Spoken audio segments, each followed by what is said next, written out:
Welcome to this Easy Spreadsheets for Life video tutorial. In this video, I will explain everything you need to know to get started with your new Wedding Planner spreadsheet. This tutorial applies to our Wedding Planner series, which includes the Wedding Planner Essentials, the Wedding Planner Plus, and then the Wedding Planner Premium. So the Wedding Planner Essentials has 14 tabs, which include instructions, setup, dashboard, calendar, budget, contacts, timeline, schedule, wedding party, vendor list, music, guest list, seating, and gifts.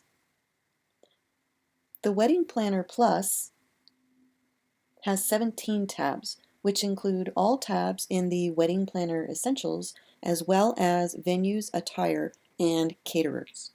And then the Wedding Planner Premium has 20 tabs, which include all tabs in the Wedding Planner Plus, in addition to accommodations, packing list, and honeymoon planner.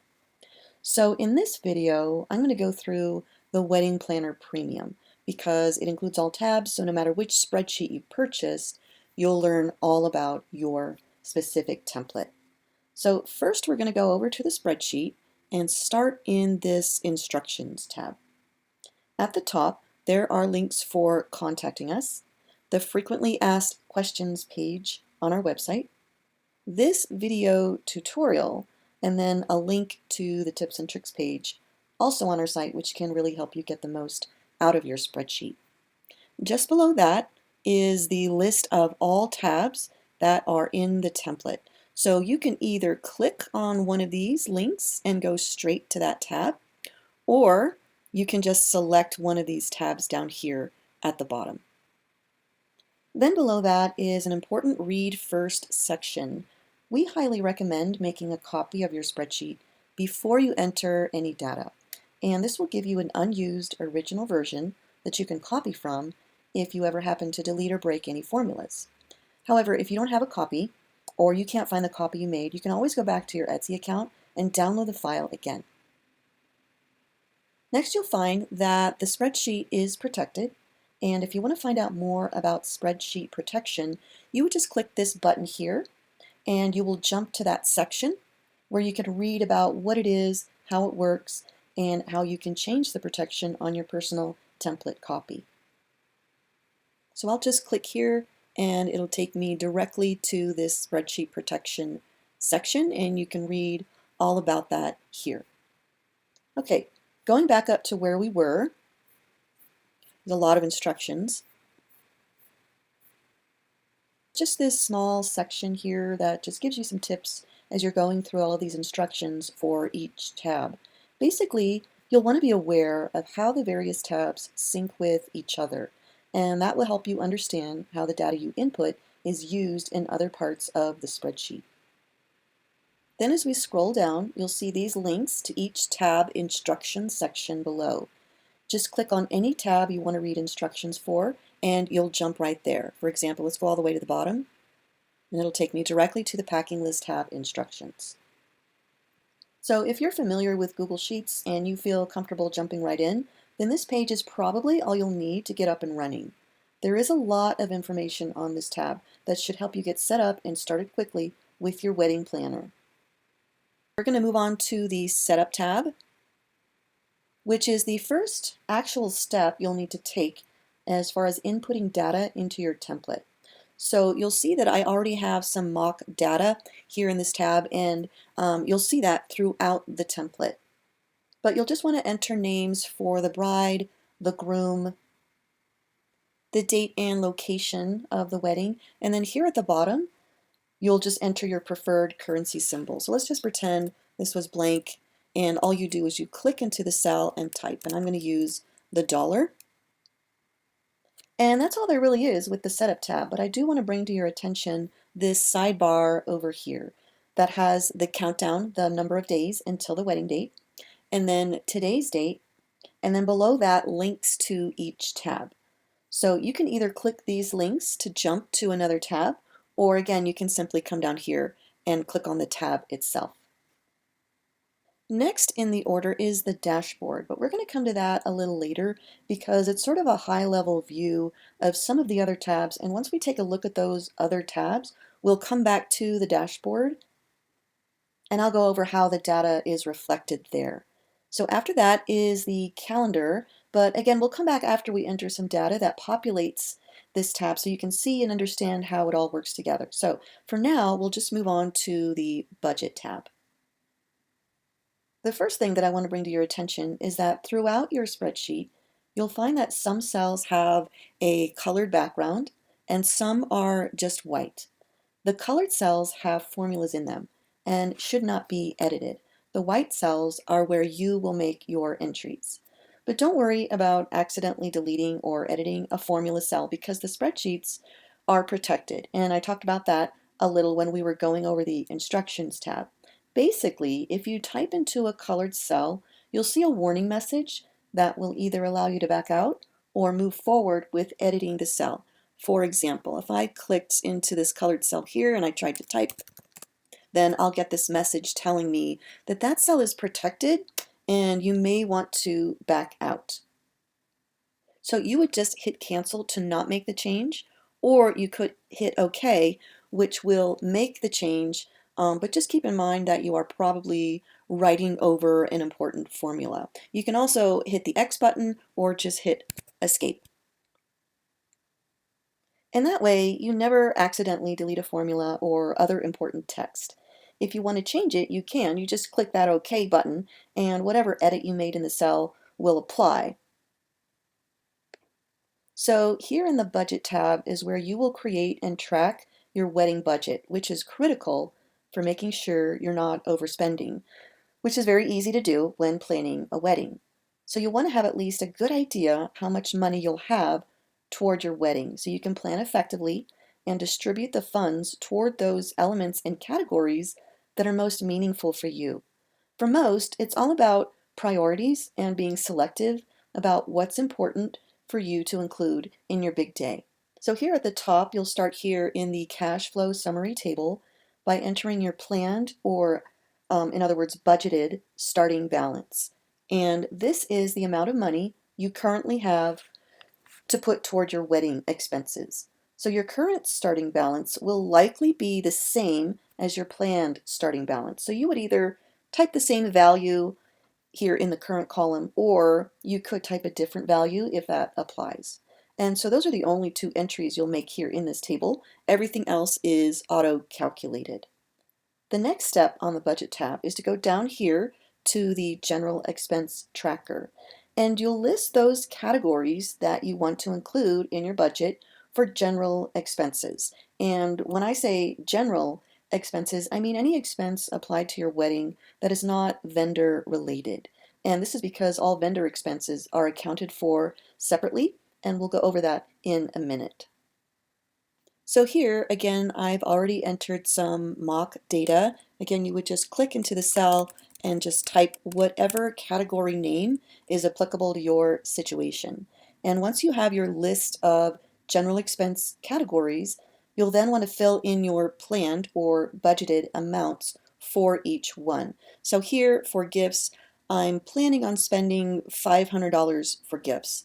And for, let's say, accessories, I'm planning on spending $150. Those are my planned or budgeted amounts. So you'll notice again that the category column and planned column both have a white background. So that's where you would enter your data. And then here in the current column, and then I'll call this last column over here the difference column, these cells have a colored background, which means there are formulas in them, so they're protected. Now, what do these formulas do? We will get back to that right after I show you this table just to the right called the transaction log. In this table is where you will enter all of the spending transactions for your wedding. And here, that does include both general and vendor expenses. So you would just enter the date of the transaction. You would select if this is a vendor or a general expense, and then you would select the subcategory and then the amount of the transaction. And here on the end, you have the option to add any relevant notes or details. And then once you start entering these transactions, this current column over here in the general expenses table will add up all of the transactions that were assigned as general expense. So you don't need to worry about keeping track of the total spent because the spreadsheet does it for you, as well as lets you know the difference between what you've spent and the budgeted amount that you've set, which is right here.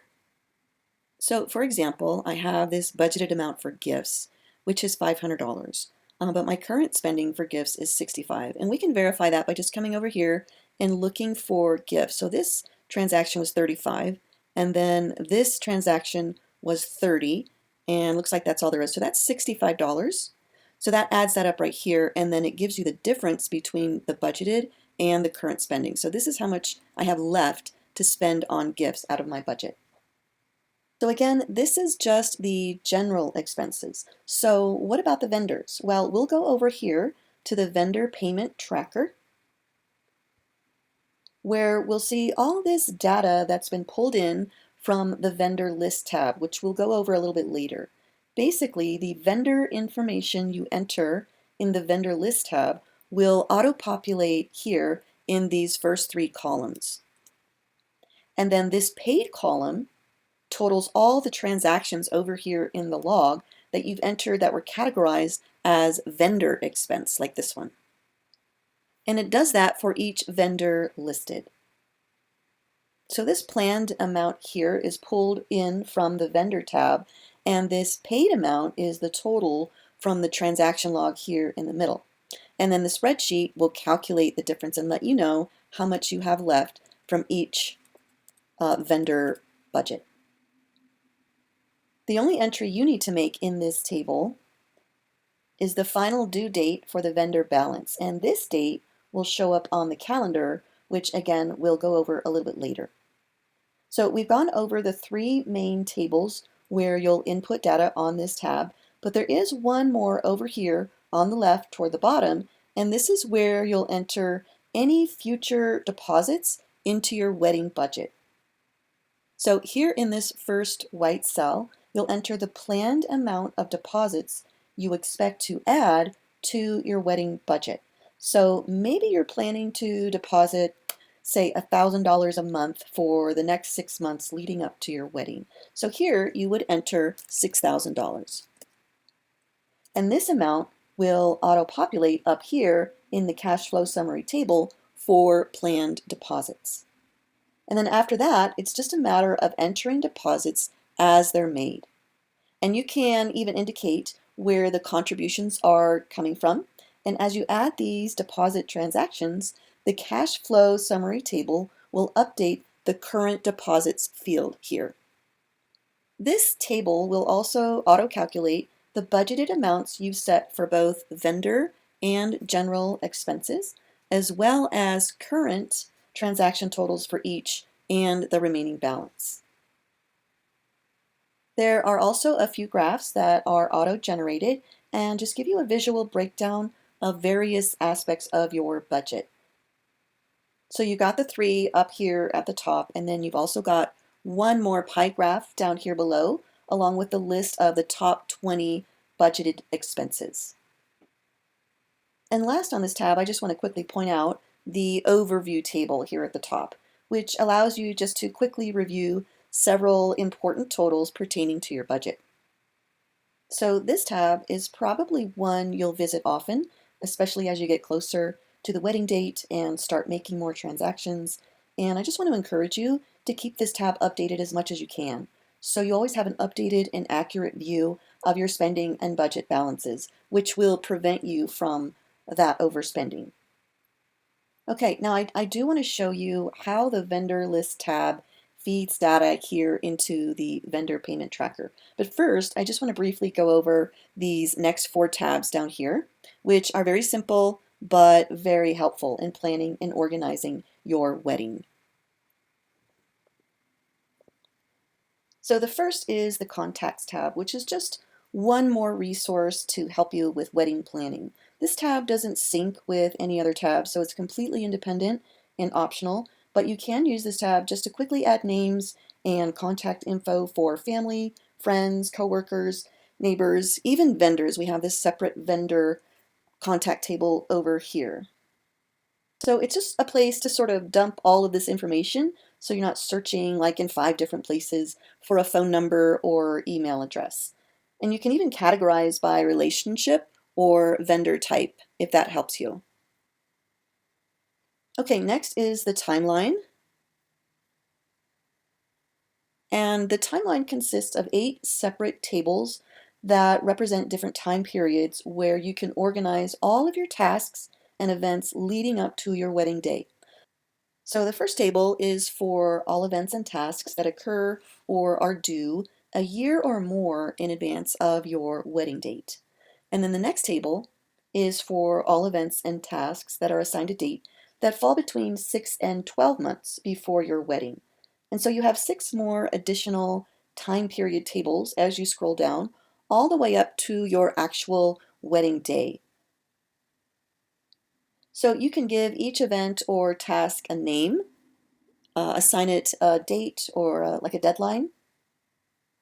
You can give it a priority, list the name of the person responsible for the task or event if that applies, and then any additional details you would want to note. And then over here on the left is a checkbox to check the task or event once it's been complete. Again, a very simple tab with really no formulas, although the data you enter here will feed into the calendar. So one last thing, here at the top, you can jump to a specific table by selecting the time period from the drop-down box and then clicking Go to Table. So for example, let's say I want to go straight to the day prior, and I would then just click Go to Table, and I'll go right there. Okay, let's move on to the Schedule tab.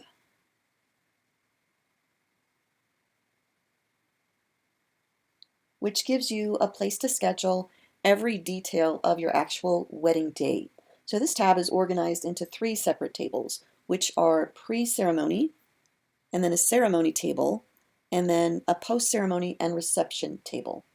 So for each table, what you'll want to do first is just type in the time that you want to start that particular table's schedule.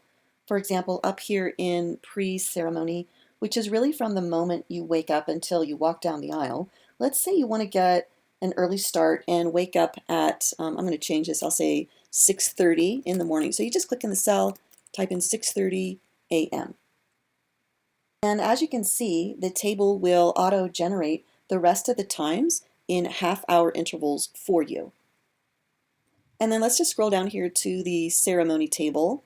Maybe you want to start scheduling an hour before the procession. So here I would just enter 1 o'clock, and then these would all fill in automatically. And perhaps you'd want to share this template with like a wedding planner. They can make sure every detail is accounted for, and then they can even check things off over here as the day progresses. So again, very simple, no formulas, and this tab doesn't sync with any other tabs. It's just another resource to help you stay organized and plan effectively. Okay, next is the wedding party tab.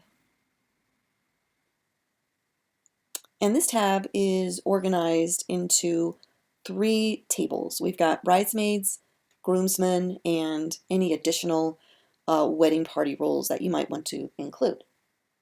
You would simply just enter the name and then select their role in the wedding party, and then enter the position that they'll be standing and walking for the procession and the recession.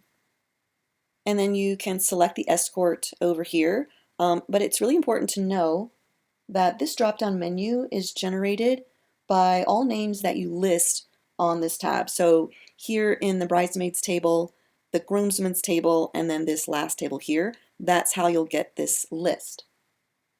So if you've only entered names for the bridesmaids, you'll only see bridesmaids' names in this list. So what you'll want to do is either enter all of the names in all of the tables first, or you can just skip the escort selection until you've completed the other 2 tables. And that way, when you select this drop-down menu, you'll see all the names that you need in order to assign each person an escort. And so you can see I've already completed the other tables with mock data, so I can select this drop-down menu and see all the names I need in order to assign escorts. We've also included a couple of columns for attire, where you can optionally enter details about wedding party attire and then select a status that tells you if the attire has been ordered, received, if it's getting alterations, etc. And then this confirmed column over here is just a box to check when the listed person has actually accepted and confirmed their role in your wedding party. And then on the end, we have this tasks column where you can just enter any tasks that you may want to assign to any specific person on your list. Once again, it's very simple but incredibly helpful with staying organized. Because there are so many details that go into planning a wedding, it can be really easy to misplace or forget information. And it seems like some of this might be redundant, but it's just nice to have separate organized lists that you could track and share with others even, so everyone is on the same page. Now we will move on to the vendor list. And this is where you will create lists of vendors in a wide variety of categories to have sort of a database of contact names and information, links to their sites, any package that you're either interested in or have selected, the total price the vendor is charging for that package, and any additional notes just to help you make the best selection for your wedding day. Now, this data is very important because it feeds into the budget tab and also the 4 comparison tables that we're going to go over soon, which include venues, attire, caterers, and accommodations. All of those tabs sync with this vendor list tab and uses the data that you enter here to auto-populate cells in those other tabs. So this tab is an important one to fill out if you want those other tabs to reflect accurate information. So let me just explain a little bit how that works. The budget tab, which we've already gone over, will look for any vendor where you have checked the selected box here on the vendor list tab. And selecting a vendor simply means that that is the vendor you want to hire. You're committed to hiring for your wedding. And you can see that I filled out all of the information here for venue 3 here in the vendor table, including the name of the venue, the contact name and phone number, the contact email address, the package that I want to purchase, and then I can even include a link to the website. And then maybe most important, along with the venue name, is the total price that I'm planning to pay for that vendor's service. So let's go back to the budget tab quickly and I'll just show you how all of this shows up over there. In the vendor payment tracker table, we'll find the main vendor category, which is venue, and then next to that is the venue I selected, which is venue 3. Again, the only reason it's showing up here in this table is because I had checked the selected box. So it wouldn't show up here if I had not selected it. So along with the category and the name, this table also pulls in the total price that I listed on the vendor list tab. And here it's referred to as the planned price because this is the total price you are planning to pay that vendor for that service. And then next to that here in the paid column is where the total of payments to this vendor that were entered over here in the transaction log will be summed and calculated for you. So just quickly reviewing the transaction log, I'm going to look for transactions for venue 3. So this first one was made to venue 3 for $500. Let me see if I can find another one. Here's venue 3, $100. So that's $600 so far. And then let's see, here's another one for $150. So that should be $750 I've paid so far, and that is correct. And then we also see how the spreadsheet gives us the balance due here in the remaining column. So that's how the balance tab syncs with the vendor list. And it's just important to understand how that works because you don't want to be confused about why maybe something isn't showing up or you're supposed to get a certain total and you don't know how that works. If you know how the tabs interact with each other, then it will make sense. Okay, let's go back to the vendor list tab because there's just a couple more features I want to point out for you. Okay, over here on the left is a fully automated financial overview table.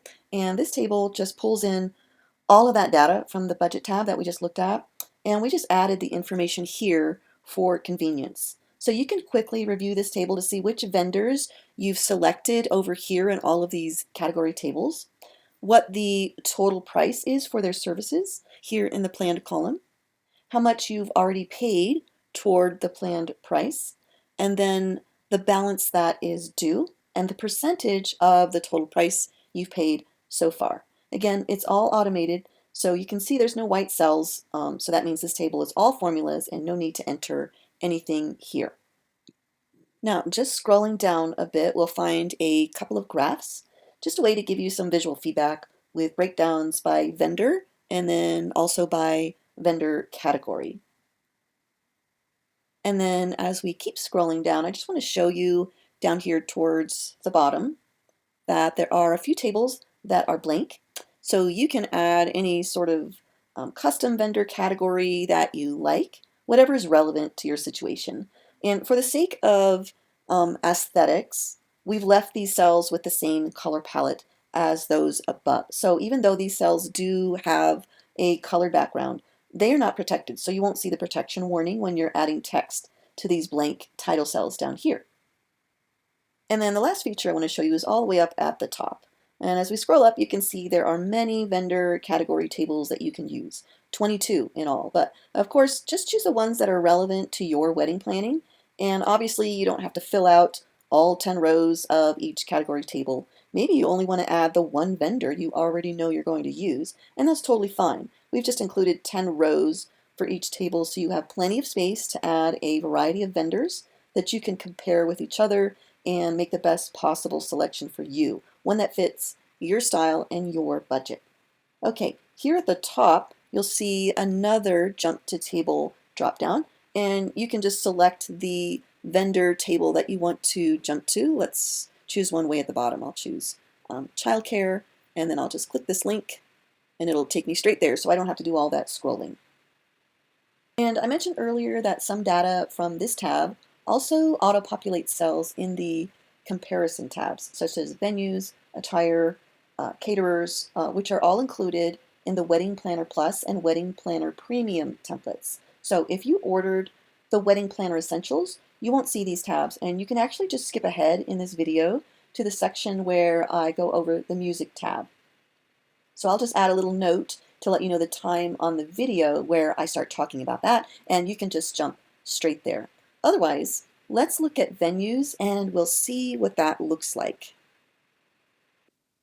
So the venues, attire, caterers, and accommodations tabs are all what I call comparison tabs, which just means you'll use these tabs to compare two or more vendors in those categories. So here in the venues tab, what you'll find is some of the data that you entered in the vendor list will show up here across the top for each venue that you listed in the vendor list tab.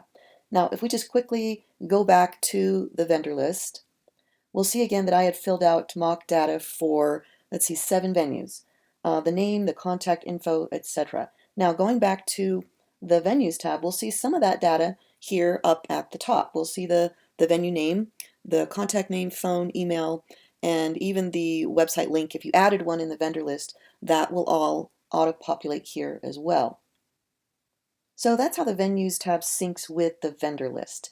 It auto-populates these first 5 rows with the information you entered in the venues tab. And these are the venues that you can compare to each other. So if you find that you want to add a venue to compare, you'll need to go back to the vendor list. Enter the venues info on the next blank row, and then you would come back to the venues tab, and that information would show up over here in this blank column.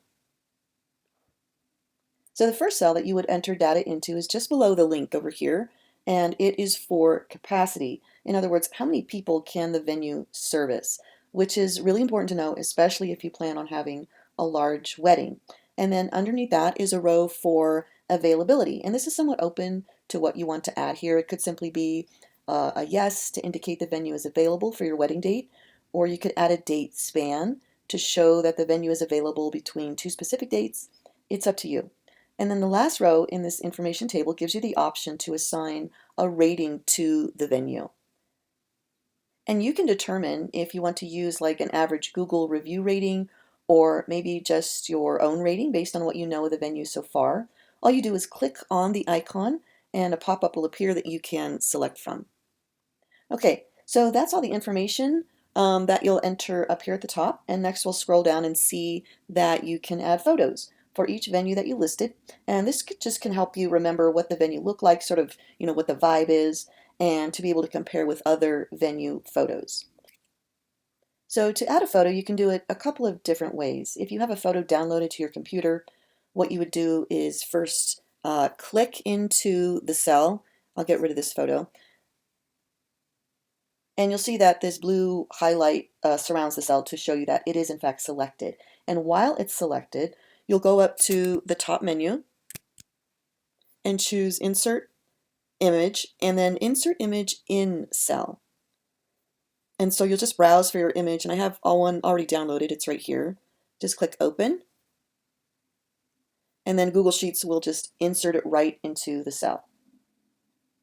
Another way to add a photo, and this is helpful if you don't have your own photo or maybe you don't have one downloaded and you just want to like grab one off the website, you could just find the photo you want. So I'm just going to switch over to another window, and I've Googled wedding venue image up here, and I see a bunch of images, and I'm just going to take this one. So I'm going to right click, and you should see some option to copy the image. So I'm going to click Copy Image, and go back to Venue, and then I'm going to get rid of this image. Make sure the cell is selected and it's highlighted, and then I would just paste it in there. So that's either Control V or Command V. And you'll see that the image sort of sits on top. It kind of spreads out, and that's because it is sitting on top of the cell. It's not sitting in the cell like we did with this one. So all you need to do is click on the image. Again, make sure the cell that you want to put the image into is selected. I'll click on the image, and you can see these three dots over here. Just click that and select Put Image in Selected Cell, and Google Sheets will drop it right in there. And that way the image doesn't like move around. You don't want that. You want the image sitting and fixed inside the cell. So I'm going to go back to full screen here.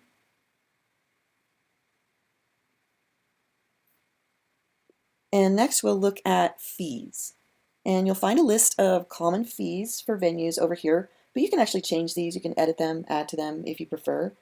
And as you scroll down, you'll notice that these top rows up here are frozen, which just helps you as you scroll down to know, which venue that you're looking at. And so here in the fees section, each column coordinates with the venue name up at the top. So this first column here, I would enter the cost of each of these fees for venue 1. And I know I named these vendors very generic names, but that's just because it was a lot of mock data to enter, and I didn't want to use up a lot of time thinking of all these vendor names. So for venue 1, you'll see that I've entered the cost of the fees down here, and these are the fees that the venue will charge me for their service. And of course, all these fees listed probably won't apply to every venue, so whatever fee is listed here that doesn't apply, you can just skip those rows. You'll see a lot of white rows here that I skipped as you're entering the fees. You don't even need to enter a 0, just leave it blank, and Google Sheets will just ignore it. So once you've entered all of these fees, you'll find the total cost calculated for you down here for each vendor just below. And this number here for total cost is just the sum of all of these values that you listed up here. And then right under that, you'll see a white cell, which, as you know, means this is a cell you can enter data into. I'm just going to delete it right now and show you how to enter a value into a cell. So here it's the required security deposit. And let's just say they need me to give them $1,000 to hold the venue. So I would just type in 1,000, and I don't need to enter any commas, any decimals, just a 1 and 3 zeros. Hit enter. Google Sheets will format the number for me. And then it will calculate the balance due once this deposit is subtracted from total cost. And then down here, you can also enter a due date if you like. Now, it's important to know that none of these totals or dates sync with any other place on the spreadsheet. This total here doesn't auto-populate in the budget tab, and this date down here doesn't feed into the calendar. These two pieces of data are taken from other places, as we've already seen, the total cost of each selected vendor is taken from that column in the vendor list tab. And the balance date for the vendor you've selected is actually entered over in the budget tab. So these values here are strictly for comparison purposes. And if you find, let's say for example, let's go back. I think I had selected venue 3. Yes, I had selected venue 3 here in the vendor list tab. And I'll see that the total that I entered over here is $5,000. So this is the amount that's going to feed into the budget tab. But let's just go back to venues and see what the total came up to there for venue 3. Okay, so the total here is $49.50. That's a difference of $50. So you can decide if you want to either change the total cost in the vendor list, or you can change one of these values here so they match up. I'm just going to keep things simple, go back to the vendor list and change this to $49.50, so now that they match. Okay, so the last feature on the Venues tab is this note section here at the very bottom, where you can add details, information, additional features, etc. for each venue to help you have just the most accurate comparison and make the best selection. So we added a little instruction right here along the top just to tell you how to add more text to a cell, because Google Sheets is a totally different animal than something like Google Docs. And if you don't know how to do something as simple as adding text, it can be very frustrating to say the least. So just to quickly review, to add text to an empty cell, and I'm just going to go ahead and clear this. All you have to do is click the cell and start typing. Venue is very nice and warm. And then just hit enter or tab, and your text will now be in the cell. Now, if you want to add more text to this cell and you start typing, so for example, I just say, and I really liked it. You'll see that it just completely typed over the text that I just put in there. So if you accidentally do this, start typing into a cell that has text and you realize, oh no, I didn't want to erase, I just wanted to add, you can just hit the escape button to get out and it'll go back to the original text. If you've already hit enter, just hit good old Control Z or Command Z to reverse that last edit. But to save you from all that hassle, let me just tell you how to add text to a cell that already has text in it. So really, you would just double click the cell. And now you can see that the cursor is blinking at the end of the text that was just typed in there. So now I can just simply start typing from there and hit enter, and it saves all of the text.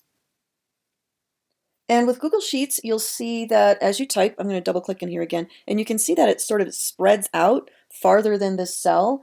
Don't let that alarm you, because once you hit enter, it compacts the cell back to where it should be. All of the text is formatted inside the cell.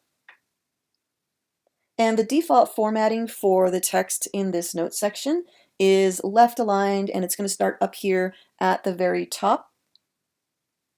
But you can change this if you like, and all of your options are just up here on the menu. You have the alignment, you have the font, you can change the font, you can change the size, and then where it's placed in the cell, the vertical alignment. All right, so that is how you use the Venues tab, where you can compare services and features and costs for up to 10 venues that you list in the Vendor List tab. So let's move on to Attire, which is similar in function to venues, except obviously you would compare up to 10 attire vendors as you're searching for the best wedding gown and wedding party clothing for your wedding. Again, we'll see here up at the top the information that was entered in the vendor list tab. We'll see it here in these top attire tables in the information section. Again, that would be the vendor name, the contact name, contact info, and then any link if you added that in the vendor list tab. And then you can also add a star rating if you like.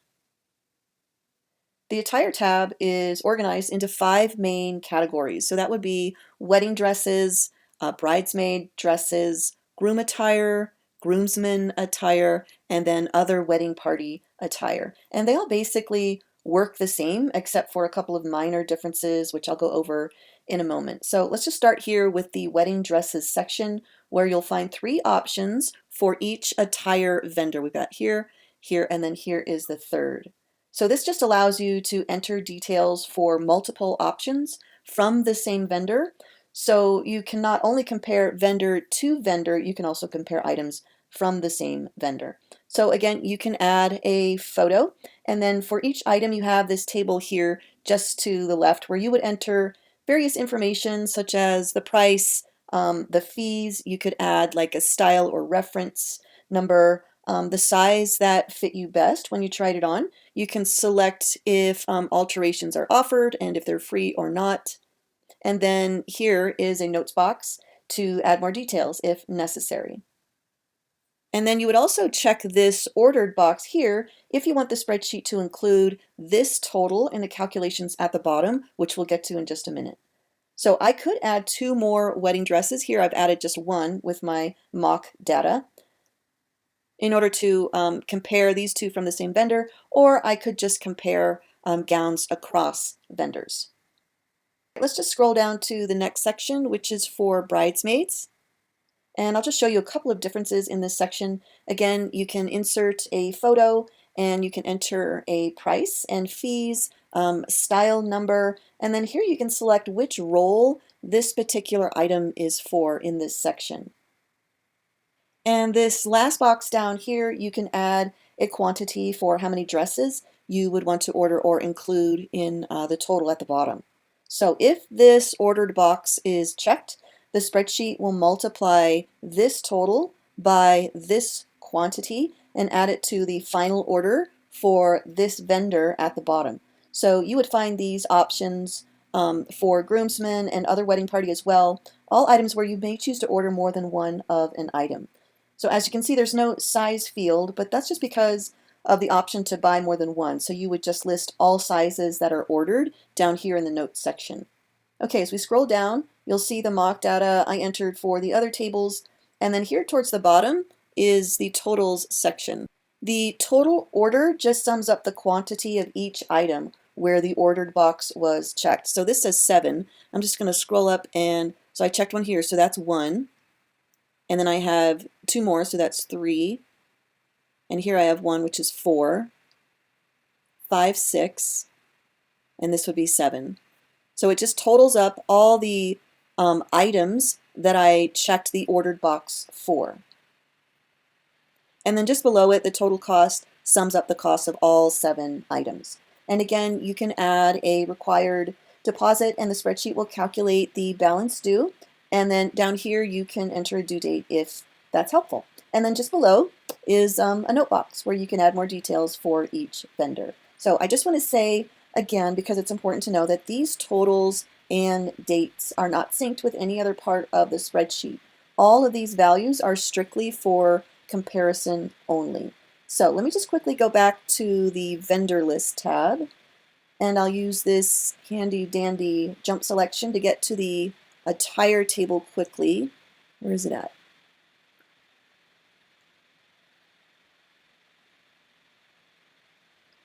And I see that I had selected Attire 1 as one of my selected vendors, and the amount I entered was a total price of $1,500. So let me just go back to the Attire tab, and I'll see that the total for vendor 1 is actually $1,505. So just to be accurate, I know it's only $5, I'm going to go back and change this over here so everything lines up. And I see that I had also selected Attire 3, and I could compare those 2 costs as well and make any corrections, but I think you got the gist of it.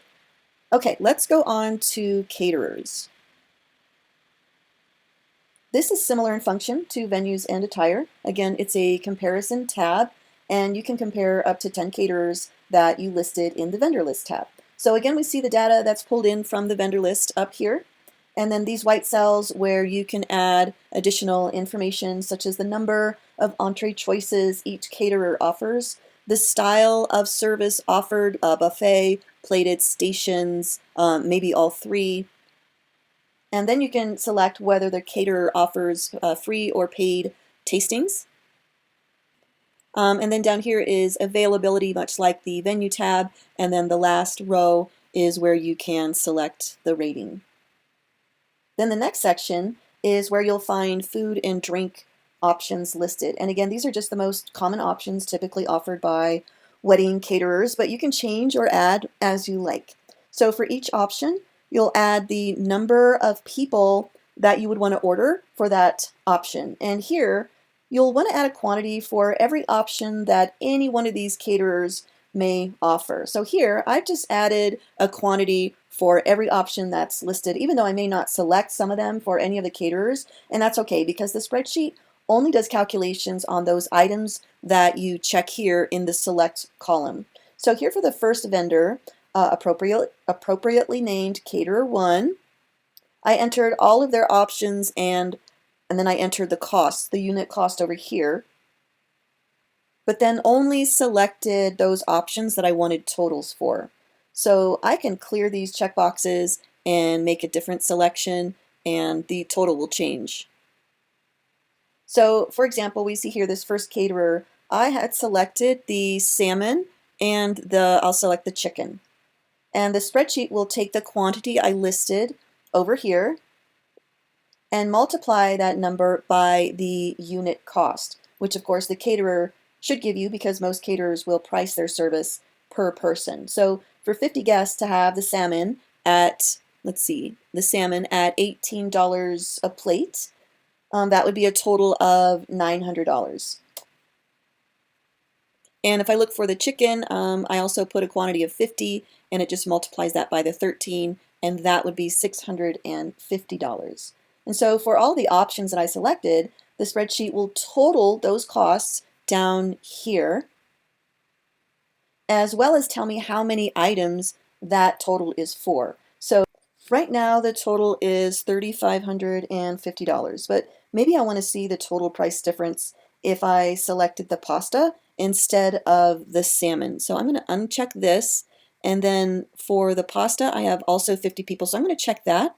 And then I see that my total is now, it's a little lower, it's $3,200, which I may want to consider if I'm trying to keep the cost down.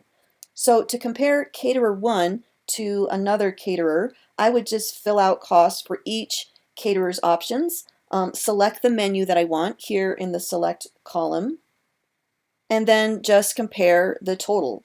For example, for Caterer 2, they offer, let's see, they offer buffet options. And so I came down here, it looks like they offer 3. I selected the barbecue buffet, which is $30 per person.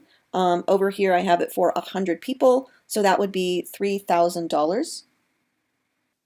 So the total down here is $3,000, which is a couple $100 less than this. And it's also a very different option, so that may influence my final decision. So as you can see on this tab, we have these first few columns over here are frozen instead of the rows at the top like the other comparison tabs. And this is just so as you scroll to the right, you'll still be able to see the lists over here in this first column. And this just makes it easier for you to navigate. So another cost that you'll need to consider beside the menu are the fees that a caterer can charge. And the most common fees are listed down here in the fees section. So these amounts here are the total cost for each of these fees listed over here. So for example, if you happen to have, say, 2 paid tasting sessions, then you'll want to make sure that this total over here reflects the total cost for both sessions. And then the spreadsheet will auto-calculate the total fees down here, and then just below that, the grand total that includes menu options and fees together. And then just below that is the note box that we've seen in the other comparison tabs. Okay, just one more feature up here. There are 3 bar graphs up here at the top.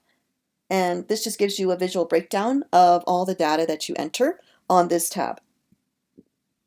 Okay, so those are the 3 comparison tables we've included in the Wedding Planner Plus and Wedding Planner Premium. And there is one more that's included in the Wedding Planner Premium only, but we'll get to that in a little bit. Right now, we're going to move on to the Music tab. The Music tab is just a very simple resource that's organized into 4 sections. We've got pre-ceremony, ceremony, post-ceremony, and reception. And this is just where you can create lists of songs that you want played during those 4 distinct parts of your wedding day. And it's very easy. You just simply list the activity and then the song title and artist that you want played during that activity. And then you can even add a link to the song. any relevant notes, and then you can even share this with your DJ, who could check off the songs over here as they're played. And I don't think I mentioned before how to add a link. So let me just explain that. It's really easy. All you have to do is select the cell with a link symbol in it and then right click on that symbol, and you'll get this pop-up menu, and you'll want to select Insert Link. And then you would find your URL address and just paste it in here. I think I'll go let's see if I can find one. Okay, so I pulled up this song here on YouTube. I can just highlight the URL, copy it, go back to my wedding planner. I'm going to just click in the cell, right click, choose Insert Link. I'm going to paste that link and hit Apply. So now if I just hover over the link, it will come up and I can just click on it and it will take me to that web page. So really handy when you want to quickly get to a specific website address when you're working inside Google Sheets. So no formulas on this tab. Doesn't sync with any other tabs. It's completely independent and optional, but hopefully one more resource you can use to help you have a smooth wedding day. All right, next is the Guest List tab.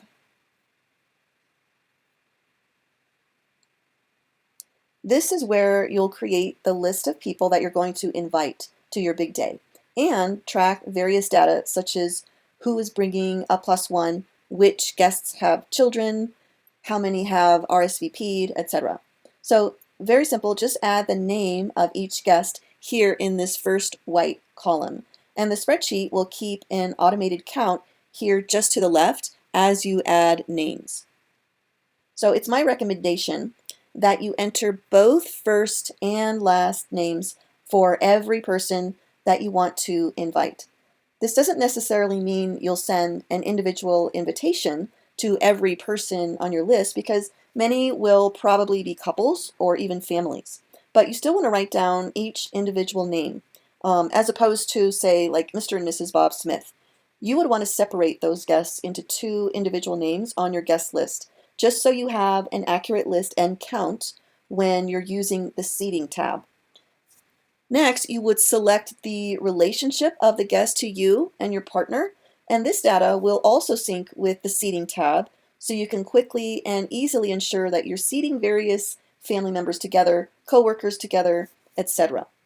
There are some guests you'll invite that will want to bring a +1, and maybe you don't know their name, maybe it's someone you've never met. So for those guests that indicate on their RSVP that they will be bringing a +1 and you don't know who that is, then you can just select the +1 box next to that guest name. And the spreadsheet will include all +1s on the confirmed guest list in the seating tab, and even assign each +1 a name that indicates who the +1 is coming with. And so you can assign both a seat next to each other. It's a pretty cool feature. However, if a guest says that they're bringing a +1 and you do have a confirmed name, by all means add that name to the list instead, as this will make your guest list more accurate, and then you can also use that person's actual name on their place card. Another piece of data you can track is how many children will be attending your wedding. If the listed person is a child, then you could simply click this child box. If the listed person is bringing a +1 who is a child, you could also click the child box. And the spreadsheet will count the number of boxes checked and give you that total up here, so you have a good idea how many children will be at your wedding. Okay, next you can add the guest's address, which is where you want to send the save the date and wedding invitation. You can add a phone number, and if you like, because some people actually are just starting to send invitations by email to save on cost, you can add an email address. And then we have a couple of checkbox columns over here, one for when you've sent a save the date and one for when you've sent the wedding invitation. The spreadsheet will track the number you've sent for each and then give you those totals up here at the top. Then when you get the RSVP, you can select the response here in this column. And all confirmed guests will be added to the seating chart list. So be sure to click confirmed for every guest that you know for sure is coming to your wedding. Even if you sent one invitation to like a family of 5. So you'll get the one RSVP back that says they'll all be there. Make sure all 5 names are listed over here on your guest list, and then all are selected as confirmed in your RSVP column. Then when you get to the seating tab to arrange seating, you can be sure everybody has a seat and they're all sitting together. Here in the next column, this is totally optional, but you can choose to add any important information about the guest accommodations if they're coming from out of town. Then you can check this column here if you've received a gift from the guest. This data here does not sync with the gifts tab, so it is optional, but just one more place to add data you can track if that's what you like to do. The next column, as you can see, has a colored background, which of course means there's a formula here. And that formula pulls data from the seating tab and auto-populates which table the guest has been assigned to sit at. Of course, nothing will show up here until you've assigned the seating, which I've already done, but once you've done that, you'll see which table each guest has been assigned to.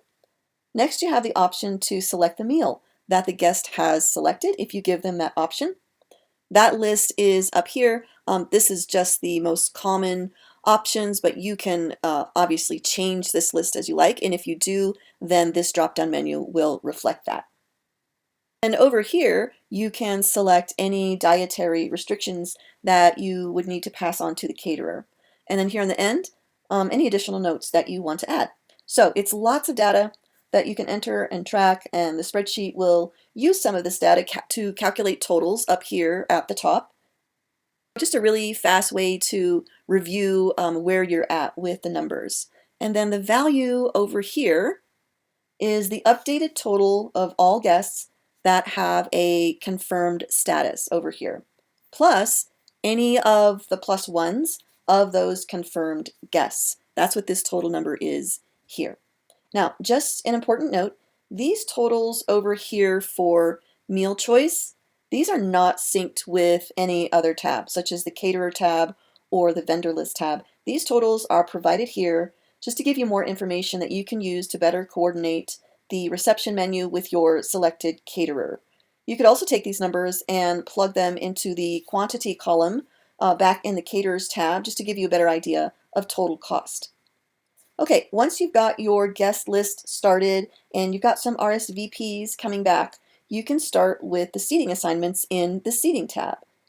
So we see a total of 47 confirmed guests up here. So if we click over to seating, we should see that same number up here, and we do.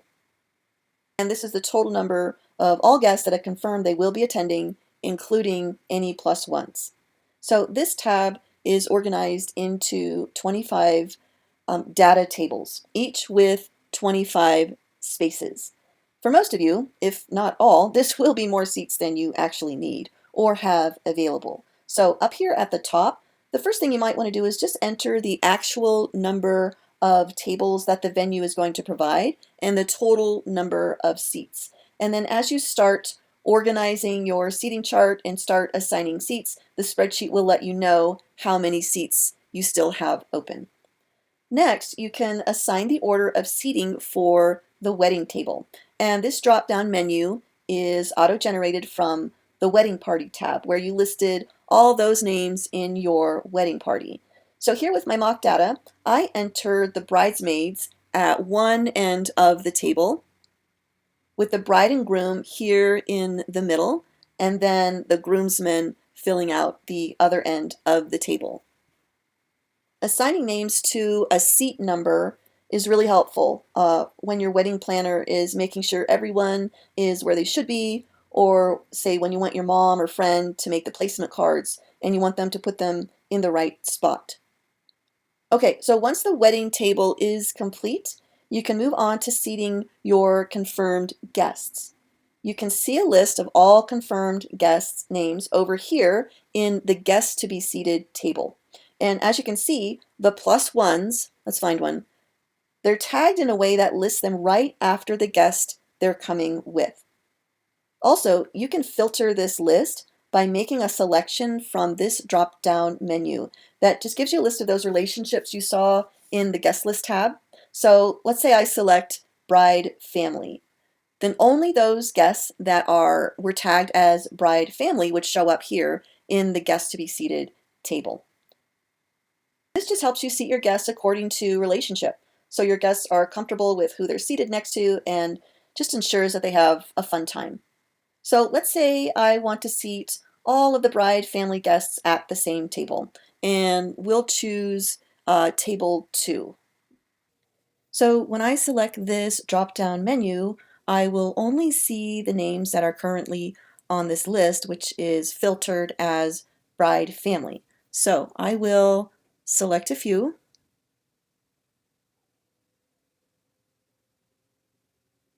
And now they're all seated together at table 2 next to each other. And you can also see that the names that I just selected are no longer on this list. And this just keeps you from double seating guests. Now, let's say that you want to change the seating assignment of someone at the table. First, you would just find the person's name. Let's say we want to move Sophia. We would just click Sophia and we would hit delete. And then if we come back over here, we don't see Sophia on this guest to be seated, but that's because we have this filter on. So we have to click into the filter, clear the filter, and then we should see Sophia down here. Now, I can move Sophia, let's say I'll move Sophia over to table 5. So just keep that in mind when you're seating your guests. If you're looking for a name and it's not showing up in the drop-down menu, that either means the guest has already been seated or you have filtered the list with a tag that is not attached to the guest name that you're looking for. So as we scroll down, we'll see all 25 tables. And again, you probably won't be using every table and every seat, but the space is there if you need it.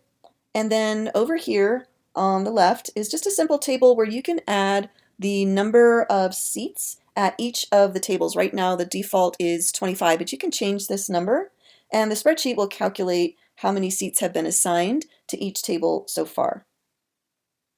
And then at the top, you'll just find some helpful totals that are all auto-calculated for you. So before we move on to the next tab, I just want to show you how the table assignment shows up in the guest list tab. So let's look here at table 2. We see that Grace Sandoval is seated at table 2. So let's go back to the guest list tab and we're going to look for Grace Sandoval. Here she is. So if we go over, we will see that in fact she is at table 2. And that's how those two tabs sort of sync with each other. Okay, let's move on to the Gifts tab. This is another simple tab with not a lot of robust formulas, but still a helpful resource to track all the gifts you'll be receiving for your upcoming marriage. So you just enter the name of the gift giver, and here you can be more flexible with names since these names don't sync with any other part of the spreadsheet. So you can type in something like the Martin family or Bill and Carol, etc. You don't have to enter individual names if you don't want to. And as you add names, the spreadsheet will auto-calculate this running total over here on the left. So for tracking purposes, you can select if the gift giver was or will be a wedding guest, the type of gift they gave, and there are two choices. Either they purchased a physical gift or they gave money. And if you select money, like I did here, then you can also add how much the financial gift was worth. There's a column to describe the gift, to select if it was from your registry, the address that you want to send a thank you note to. If the gift is maybe like a duplicate or you don't think you'll need it and you want to return it, you can click this box over here and then check here on the end when you've sent the thank you card.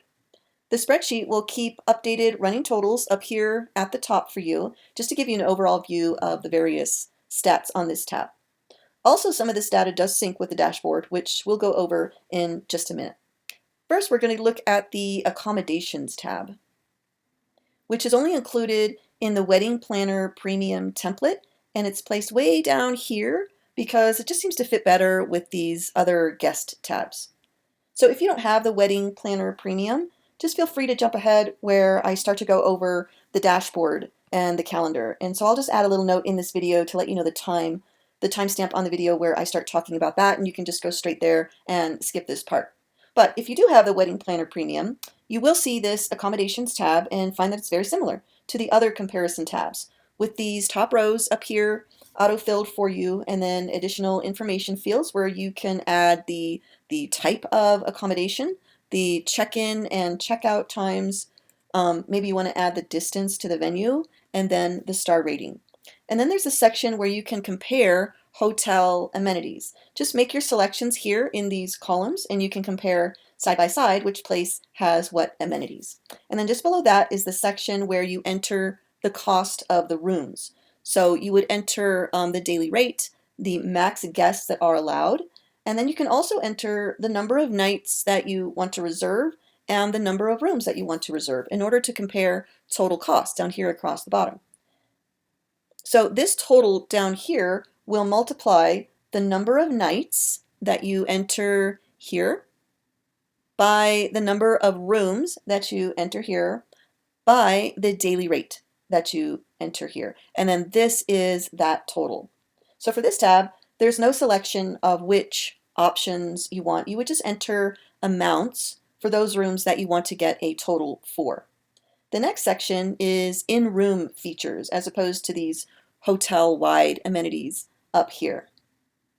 So just select the in-room features that the accommodation provides just in order to compare with other locations. Then after that is the additional fees section. Of course, there's always additional fees such as parking. A lot of big hotels now charge a resort fee and any other fees over and above the nightly rate. And here you'll need to enter these fees in total for each fee. For example, for parking, many places now charge for parking. So you would need to know the daily parking rate of the accommodation, and then you would multiply that daily rate by the number of nights that you want to reserve and the number of vehicles, if applicable, that you'll be parking. And you would enter that whole total right here. And then the spreadsheet will sum all total fees for each accommodation and give you the total cost down here. And then also the spreadsheet will sum all fees and room rates down here in the total cost. And again, you can enter any required deposit, and the spreadsheet will calculate the balance due, and then again, you can enter a balance due date if applicable. And then of course, the notes section down here at the bottom to add any additional details that you like. Okay, so we have 2 more tabs to go through in this tutorial video, and these last 2 tabs are included in the Wedding Planner Premium only. Go to next. The first one is the Honeymoon Planner. On this tab, you can plan and track the details of your honeymoon, including your travel and accommodations information, your itinerary, and maybe most importantly, your honeymoon budget. So here at the top, you would just enter your honeymoon destination, and then just below that, the from and to dates. Next, you would come down here to the travel table and enter up to 4 travel itineraries. And you can select the type of travel, the type of transportation, the name of the company, the destination, the depart date and time, as well as the return date and time, the travel or reference number, confirmation number, contact info. You can add a website link if you want, and then any notes down here at the bottom. And then the next table is where you can enter accommodations information, very similar to the travel table, in that you can enter up to 4 accommodations, and you can add the accommodation name, contact info, check-in, check-out, if there's a shuttle provided, any payment info, confirmation number, website notes, etc. And then over here in the middle is the itinerary table for your honeymoon vacation, where you can list dates, activities, events, times, addresses, and other details, just planning out your daily schedule while you're on your honeymoon. And then up here at the top is a budget breakdown table where you will create your honeymoon budget. So first, listing category names. I've listed a few here, but yours may be totally different. And then you would enter the selected, the budgeted or planned amounts for each of the categories that you listed. And then much like the budget tab, you'll enter transactions as they occur down here in the transaction log. And the budget breakdown table will sum up totals for each budget category and give you the total over here in the spent column, as well as what's left for that category's budget. Over here to the far right is a fully automated table, the daily spending tracker, which just tracks these transactions over here and sums all expenses by date, and then just gives you a running total of your budget balance. So no white cells, it's totally automated. Now, if we go over here to the left and go down just a little bit, you'll find the currency exchange calculator. So all you need to do is enter the country that you're converting from. I've chosen the United States, and then select the country that you're converting to. So for example, I'll just change the two to, let's say I'm going to Australia. So it takes just a second for it to load. And what it's doing is pulling data from Google Finance, and then it updates the rate here in the middle of the table. Then down here in this white cell, you'll enter the actual amount you'll want to convert. So I'm going to change this to $700, and the table will calculate how much you'll receive in that converted currency. It's pretty cool. And just to let you know, that's what this message down here is all about. If you've noticed it as we're going through this video, it's just a disclaimer from Google Finance, and it's connected to this exchange rate calculator. Finally, on this tab, we have a couple of graphics up at the top, which give you some visual feedback on your honeymoon spending. Okay, the next tab is the packing list, which is a very simple two-table template that just gives you space to create your packing lists. One table for your wedding and another for your honeymoon. So this isn't synced with any other tab, so it's very simple, no formulas, totally optional, but also helpful to stay organized. Okay, now we can go back to the dashboard and see how some of these tabs that we've already looked at feed into that tab. And then after that, we'll look at the calendar. The wedding dashboard gives you just a high-level view of your wedding planning progress, and it pulls in data from multiple tabs in the template. Here at the very top, we'll see that it pulls in the bride and groom names from the setup tab, as well as the wedding date and location. It pulls in data from the guest list to give you total confirmed guests so far, as well as this pie graph that gives you an RSVP breakdown. We see some totals from the seating tab, a guest category breakdown here in this bar chart, and then a table that gives us totals from the gifts tab.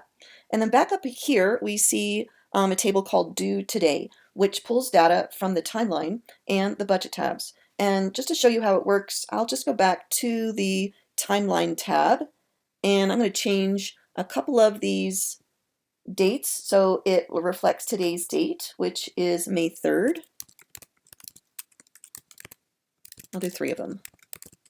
And then we'll go back to the dashboard where we should see those 3 up here in the Due Today column, which we do. Just below that is a list of the next 10 items that are coming up, and then we see a breakdown of how many tasks are left to complete by time period. And of course, this is pulling in this data from the timeline tab. So back up at the top, we have a current total for the wedding budget, a budget graph, which pulls data from the budget tab. Then under that is a list of all the vendors that you selected in the vendor list tab, along with their total costs. Then just scrolling down, there are a few graphs that just give you some visual feedback for gifts, timeline completions, vendor category costs, and then planned versus actual spending for general expenses. So just a lot of high-level information that you can review at a glance to check your wedding planning progress. Next, we'll look at the calendar to see how data feeds into that tab. This tab gives you a calendar view of all tasks and events listed in the Timeline tab, and also due dates for vendors listed in the Vendor List tab. So you can select the month and year you want to review. Just select this drop-down box. I'll choose May, it's 2025, and you can also change the day that the week starts. You can choose either Sunday or Monday. Below that, there's a legend that tells you how the calendar entries are color-coded. And then just underneath that is an additional due dates table where you can add additional items that you want to put on the calendar that are not already part of the timeline. So just looking at the calendar, we see all items that are scheduled for May of 2025. The yellow entries, like this one, are from the timeline. The blue items are due dates for vendors. Anything with a purple highlight is from this additional due dates column over here. And then also any task that has been checked as complete or a vendor's balance that's been completely paid, then that entry will be grayed out with a line through it. Over here to the right is just a list of everything scheduled for the selected month, just to give you a list view as well. So very easy, pulls in data from multiple tabs, and hopefully helps you stay on track with your wedding planning. So that is the end of this tutorial. I know that was a lot of information, but I also know you may still have questions. So if you go back to the Instructions tab and choose one of the links here at the top, there are multiple ways you can contact us for further support. You can either click on our tips and tricks page or FAQ page on our website, or you can message us directly through our Etsy shop. Thank you again for choosing Easy Spreadsheets for Life, and I wish you all the best in your planning goals.